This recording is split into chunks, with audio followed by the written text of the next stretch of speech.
Lo único que estaba encima del tanque estaba el comandante Fafa Tavera, que era del 14. Bueno, se conquista la fortaleza Osama y ahí sí que 250 prisioneros hacemos ahí.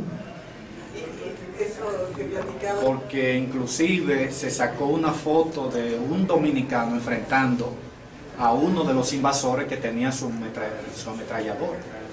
Esa foto yo creo que le dio la vuelta al mundo diciendo que República Dominicana estaba peleando contra un ejército armado, o sea, en la parte cerca de la batalla del Puente. Pero la parte que quisiera ayudar un poco, que la gente comprenda, es por qué la gente de San Isidro quería venir hacia acá. Es que Santo Domingo básicamente estaba en la parte del río Sama hacia el este, o sea, a la gran población estaba aquí, y solamente un poquito en la ribera de la derecha habían una que otra vivienda, o sea, muy pocas, una que otra vivienda, y por eso el fuerte, la población fuerte, estaba en la parte, diríamos, occidental de Los Andes.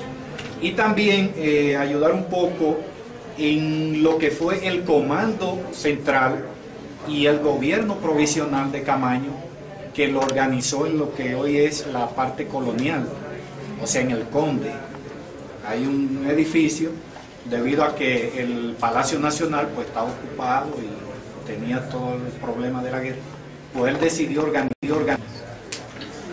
La verdad es que cuando ellos establecen ya el corredor y están los gringos, hay un momento de desconcierto de un par de días. ¿Qué hacemos? A veces las negociaciones se estancaban. Normalmente había negociaciones, me falta decirle eso, que la OEA nombró una comisión y Camaño ya había dado la orden, fuego contra los antiamericanos, porque no era verdad que eran imparciales ni neutrales. Aquí ya uno se da cuenta cuando meten ese corredor, dividen la zona en dos. Esto es interesante porque aquí, en apenas 20 o 30 cuadras hacia el norte y hacia el este, es que está organizado el comando de Camaño. Aquí es que nosotros vamos a hacerle la resistencia patriótica en ese pedazo. Si ustedes observan, tenemos por un lado Río Sama, Mar Caribe y el corredor internacional. Estaban materialmente cercados. No había escapatoria. Era una resistencia hasta cierto punto heroica y media loca también.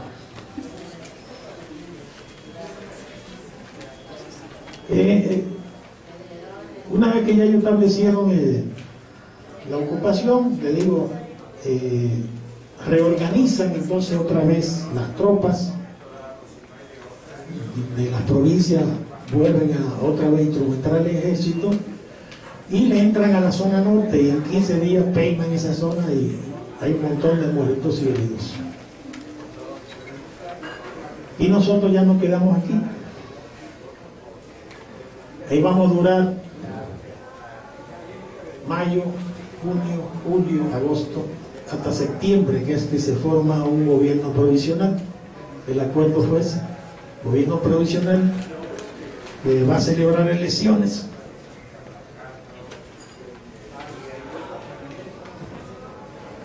Perdón, porque me imagino que debe ser un momento muy emocionante, ¿no? O sea, muy difícil de platicar, y no te lo pregunto pues, por un afán de asomarme a esa parte del horror, pero creo que también a veces es importante dejar testimonio. No sé si nos puedes contar un poco cómo se realiza esa operación limpieza, aunque sea un poco de soslayo, pero ¿qué pasa? ¿De qué estamos hablando? ¿Cómo te tocó vivirlo? Me tocó vivirlo de una manera muy difícil porque yo estaba en el sur. Y yo la idea que tenía, bueno, ¿cómo se traslada uno con armas para la zona norte? No se podía. Era un corredor que había que no. Si los gringos te agarraban con un arma, te mataban ahí mismo. Entonces todo tenía que hacerse de manera clandestina, ilegal. Del lado norte, pues, había compañeros, células del 14 que habían organizado varios comandos. Y ahí la pelea se dio de manera organizada, de alguna manera, ¿no? Pero la superioridad era realmente difícil, porque los Estados Unidos le habían suministrado entonces un montón de equipos que no había en el país. Por ejemplo, un cañón de 105 milímetros sin retroceso.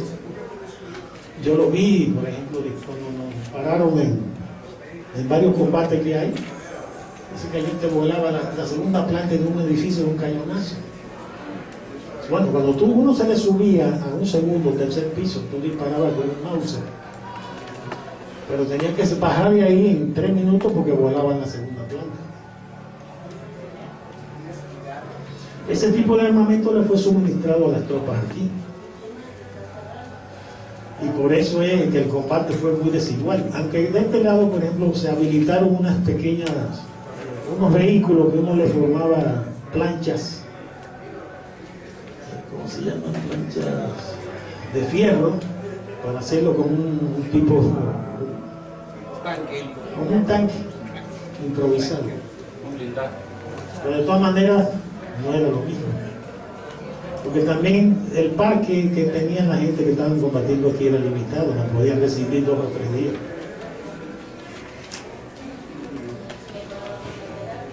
¿Nos podrías contar como algún día en particular, quizá alguna experiencia, por ejemplo, del apoyo popular, que debe haber sido muy importante?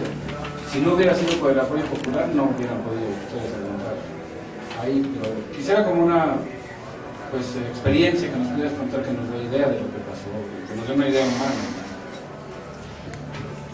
Bueno, es obvio, si no hubiéramos tenido ese apoyo de la gente, no hubiéramos podido aguantar ni un mes siquiera. Porque de alguna manera nos apoyaba dándonos, no sé, alientos. Se hicieron varias manifestaciones aquí, donde la gente, bueno, atravesaba el cordón y iba allá a la manifestación. Apoyo muy importante por ahí.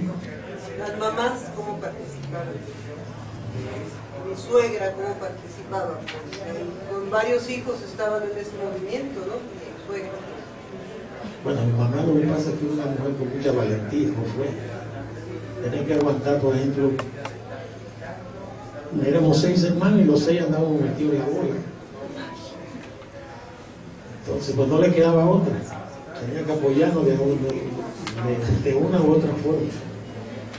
Alentándonos, no sé, llegaba uno todo sudado. Vente para acá, vaya, así, una ternura.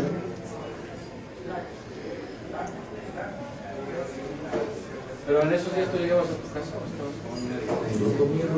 No, a veces ni llegaba. No, duré varias, una vez duré como 4 días que no iba a mi casa. O platica de la experiencia del...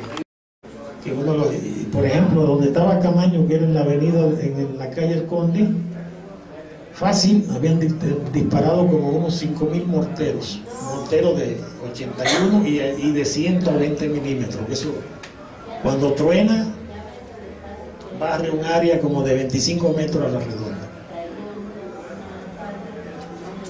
Fue un combate generalizado y a veces a nosotros nos quedó la duda. La idea era tomar la zona. Hay como 70 muertos y como 150 heridos del lado de nosotros. Y del lado de ellos, pues hay varios norteamericanos también muertos. De ellos no reconocen nada más que 9. Pero sí, los combates estuvieron muy duros. Fueron 2 días, pero de combate muy intenso. ¿Qué podemos agregar aquí? La 82 fuerzas aerotransportadas. Bueno, la división básica que había ocupado Dominicana era la 82.